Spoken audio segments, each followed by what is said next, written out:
ഒരു കാര്യം ഞാൻ പറയുകയുണ്ടായി. അതായത് ദൈവം ആത്മാവാകുന്നു. ആത്മാവാകുന്ന ദൈവം, അരൂപിയാകുന്ന ദൈവം. ഈ അരൂപിയാകുന്ന ദൈവം, ചിലർ എന്നോട് ചില സംശയങ്ങൾ ചോദിച്ചു. അതൊന്ന് ക്ലാരിഫൈ ചെയ്യുവാനാണ് ഞാൻ ആഗ്രഹിക്കുന്നത്. അരൂപിയാകുന്ന ദൈവം മനുഷ്യന് പ്രത്യക്ഷമായിട്ടുണ്ട്. അരൂപിയായ ദൈവം മനുഷ്യന് പ്രത്യക്ഷമായിട്ടുണ്ട്. പഴയ നിയമത്തിൽ നമ്മൾ വായിക്കുന്നുണ്ട്. ഞാൻ ഈ പറയുന്ന വിഷയങ്ങൾ കഴിഞ്ഞ ആഴ്ചയിലെ ആ ക്ലാസ് കേൾക്കാത്തവർക്ക് ആദ്യം അവർക്ക് ബുദ്ധിമുട്ട് പോകുന്നെങ്കിൽ മുൻപോട്ട് വരുമ്പോൾ നിങ്ങൾക്ക് അത് മനസ്സിലാകും. മനുഷ്യന് ദൈവം പ്രത്യക്ഷമായിട്ടുണ്ട്. പ്രത്യക്ഷമായതെല്ലാം തന്നെ മാനുഷിക രൂപത്തിലായിരുന്നു. ഞാൻ പറഞ്ഞു, വേദപുസ്തകത്തിൽ മറ്റു വാക്യങ്ങൾ പറയുന്നു ദൈവത്തെ ആരും ഒരു നാളും കണ്ടിട്ടില്ല.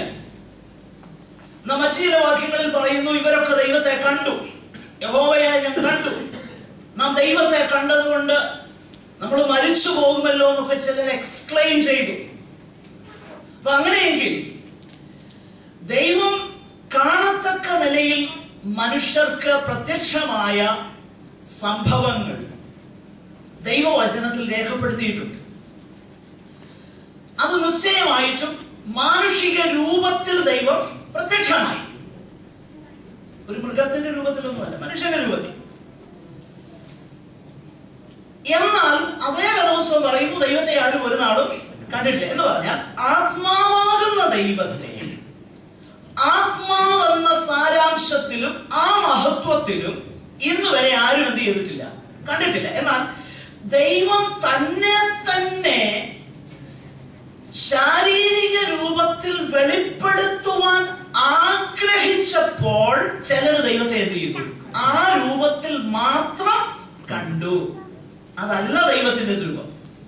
കാരണം ചില വാക്യങ്ങൾ പെട്ടെന്നൊന്ന് വായിച്ചേ. ഓർഡിനറി അപ്പിയറൻസസ് ആ തോന്നുന്നത്. കാരണം മനുഷ്യരെ കണ്ടതുപോലെ അവർക്ക് ആദ്യം തോന്നിയത്, പിന്നെ ദൈവമാണെന്ന് മനസ്സിലായ ചില എന്ന് പറഞ്ഞു കഴിഞ്ഞാൽ ordinary, just as you and I, ഇതുപോലെ മനുഷ്യരെ പോലെ ദൈവം പ്രത്യക്ഷമായ ചില സന്ദർഭങ്ങളുണ്ട്.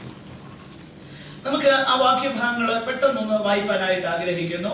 ഉൽപ്പത്തി പുസ്തകത്തിലേക്ക് പോകാം. പ്രാരംഭമായിട്ട് അതിന്റെ 16-ാം അധ്യായം 7 മുതൽ 10 വരെയുള്ള വാക്യങ്ങൾ പെട്ടെന്നൊന്ന് വായിച്ചേ. ഉൽപ്പത്തി പുസ്തകം 16.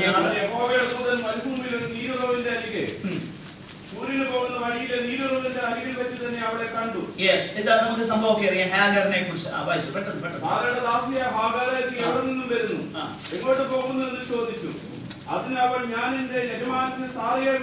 ഓക്കെ, നമുക്ക് ആ സംഭവം അറിയാം. നിങ്ങൾ പിടി പോയി വായിച്ചു. യഹോവയുടെ ദൂതൻ എന്ന് പറഞ്ഞ ഇവിടെ തുടങ്ങിയെങ്കിലും 13-ാം വാക്യം പെട്ടെന്ന് വായിച്ചേ.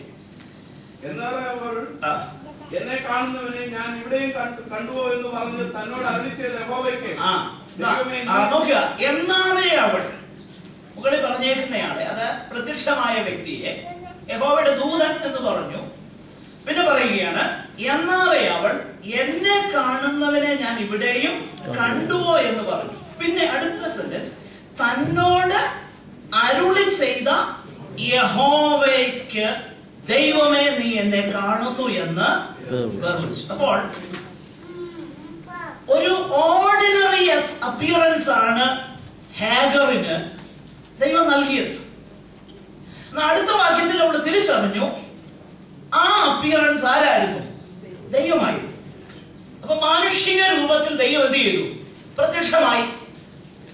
ഇനി അടുത്ത വാക്യങ്ങൾ പെട്ടെന്ന് നമുക്ക് കാണാം. 22-ാമത്തെ അധ്യായം 18-ാമത്തെ അധ്യായത്തിലേക്ക് പെട്ടെന്ന് വന്നേ. ഉൽപ്പത്തി പുസ്തകം തന്നെ 18-ാം അധ്യായം അതിന്റെ 1-ാം വാക്യം. നോക്കുക, യഹോവ പ്രത്യക്ഷനായെന്ന് പറഞ്ഞ് തുടങ്ങുന്നു. ഇനി എങ്ങനെയാ പ്രത്യക്ഷനായത്? അടുത്ത വാക്യം. അവൻ കൂടാരവാതിൽക്കൽ ഇരിക്കുകയായിരുന്നു. അവൻ തലപൊക്കി നോക്കിയപ്പോൾ 3 പുരുഷന്മാർ തന്റെ നേരെ നിൽക്കുന്നത്. 3 പുരുഷന്മാർ തന്റെ നേരെ നിൽക്കുന്നത് കണ്ടു. അവരെ കണ്ടപ്പോൾ അപ്പൊ യഹോവ പ്രത്യക്ഷനായി എന്ന് പറഞ്ഞു തുടങ്ങിയിട്ട് പിന്നെ പറയുന്നത് എന്തുവാ? 3 പുരുഷന്മാർ. ആരായിരുന്നു ഈ 3 പുരുഷന്മാർ? നമുക്ക് അതിന് 16-ാം വാക്യത്തിലേക്ക് കടന്നു വന്നേ പെട്ടെന്ന്. ആ പുരുഷന്മാർ അവിടെ നിന്ന് പുറപ്പെട്ട് സോദോം വഴി തിരിഞ്ഞു. ആ പുരുഷന്മാർ സോദോം വഴിക്ക് തിരിഞ്ഞു. ഇനി അതിന്റെ 22-ാമത്തെ വാക്യം. അങ്ങനെ ആ പുരുഷന്മാർ അവിടെ നിന്ന് തിരിഞ്ഞ് സോദോമിലേക്ക് പോയി. അബ്രഹാമോ യഹോവയുടെ സന്നിധിയിൽ രീതിയിൽ തന്നെ നിന്നു. ഇനി അതിന്റെ 19-ാം വാക്യം, അധ്യായം 1-ാം വാക്യം. ആ രണ്ട് ദൂതന്മാർ എത്ര പേര് ആദ്യം വന്നു? 3 പുരുഷന്മാർ. 3 പുരുഷന്മാർ പ്രത്യക്ഷമായി. പിന്നെ താഴോട്ട് നമ്മൾ വായിക്കുമ്പോൾ 2 ദൂതന്മാർ എങ്ങോട്ട് പോയി? സോദോമിലേക്ക് പോയി. എന്നാൽ ഒരു പുരുഷൻ അവിടെ നിന്നു. അടുത്ത വാക്യങ്ങളിൽ വേദപുസ്തകം പറയുക, അബ്രഹാം ആരുടെ സന്നിധാനത്തിൽ നിന്നു? അപ്പൊ ഓർഡിനറി അപ്പിയറൻസ്. അബ്രഹാമിന് ദൈവം പ്രത്യക്ഷനാകുവാൻ ദൈവം തീരുമാനിച്ചപ്പോൾ ആദ്യം 3 പുരുഷന്മാരായിട്ടേ അബ്രഹാം തിരിച്ചറിഞ്ഞുള്ളൂ. ഇനി ഒത്തിരി വാക്യങ്ങളുണ്ട്, എന്നാൽ പെട്ടെന്ന് ഞാൻ മുൻപോട്ട് വരാനായിട്ട് ആഗ്രഹിക്കുകയാണ്. ന്യായാധിപന്മാരുടെ പുസ്തകം 13-ാം അധ്യായത്തിലേക്ക് കടന്നു വരാം. ന്യായാധിപന്മാരുടെ പുസ്തകം 13-ാം അധ്യായം. ഞാൻ പറഞ്ഞല്ലോ ഇതെല്ലാം സാമ്പിൾ ആകട്ടോ, സാമ്പിൾ വേഴ്സസ്. ഒത്തിരി വാക്യങ്ങളുണ്ട്, ഞാൻ എക്സ്പ്ലെയിൻ ചെയ്യാനായിട്ട് സമയം എടുക്കുന്നില്ല. 13-ാം അധ്യായത്തിലേക്ക് കടന്നു വരുമ്പോൾ അതിന്റെ 18-ാം വാക്യം മുതൽ പെട്ടെന്ന് വായിച്ചേക്കും. നമുക്ക് സംഭവം അറിയാം. മാനോഹയ്ക്ക് ദൈവം പ്രത്യക്ഷനാകുന്ന സംഭവമാണ്. ഇവിടെ ആദ്യം പറഞ്ഞു തുടങ്ങാം, യഹോവയുടെ ദൂതൻ. അപ്പൊ God manifested himself as the angel of the Lord. The angel of the Lord. യഹോവയുടെ ദൂതൻ പ്രത്യക്ഷനായി. എന്നിട്ട് താഴോട്ട് വായിച്ചു പെട്ടെന്ന്. യഹോവയുടെ ദൂതൻ അവനോട് എന്റെ പേര് ചോദിക്കുന്നത് നോക്കുക. യഹോവയുടെ ദൂതൻ പറയുക, അവര് ചോദിച്ചു, നീ പറഞ്ഞ കാര്യം നിവൃത്തിയാകുമ്പോ നിന്നെ ഓണർ ചെയ്യാൻ വേണ്ടിട്ട് നിന്റെ പേരെന്താന്ന് ഞങ്ങൾക്ക് അറിയണം. അപ്പൊ അവർ തിരിച്ചറിഞ്ഞപ്പോഴ് സാധാരണക്കാരാവുന്ന ഒരു മനുഷ്യൻ ഇവിടെ നിൽക്കുന്നു, ഒരു സാധാരണ മനുഷ്യൻ. അപ്പൊ നിന്റെ പേരെന്താന്ന് അറിയുമ്പോഴാണ് ഞങ്ങൾ നീ പറഞ്ഞ കാര്യം നിവൃത്തി. സംഭവം അറിയാമല്ലോ നമുക്ക്.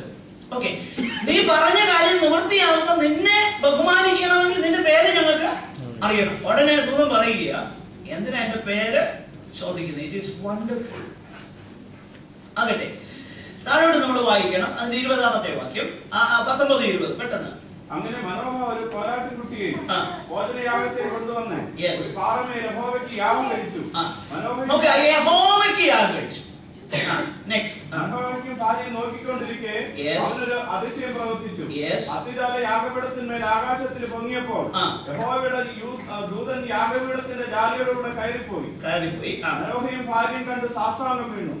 യഹോവയുടെ ദൂതൻ മനോഹയ്ക്കും ഭാര്യയ്ക്കും പിന്നെ പ്രത്യക്ഷനായില്ല. അങ്ങനെ അത് യഹോവയുടെ ദൂതൻ എന്ന് മനോഹയാണ്. ഇനി അടുത്തത് ദൈവത്തെ കണ്ടതുകൊണ്ട് നാം മരിച്ചു പോകും. ദൈവത്തെ കണ്ടതുകൊണ്ട് നമ്മൾ എന്ത് ചെയ്യും? മരിച്ചു. അപ്പൊ അതുവരെ തിരിച്ചറിഞ്ഞില്ല.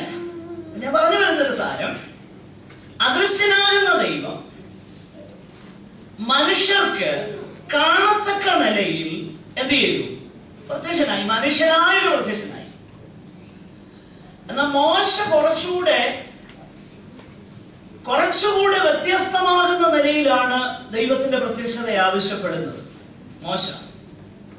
മോശയോട് മുഖാമുഖം ദൈവം സംസാരിക്കുന്നതൊക്കെ നമ്മൾ വായിക്കുന്നുണ്ട്. എനിവേ, എന്നാൽ മറ്റൊരു 33-ാം അധ്യായം പുറപ്പാട് പുസ്തകത്തില് എടുത്ത് വായിക്കേണ്ട.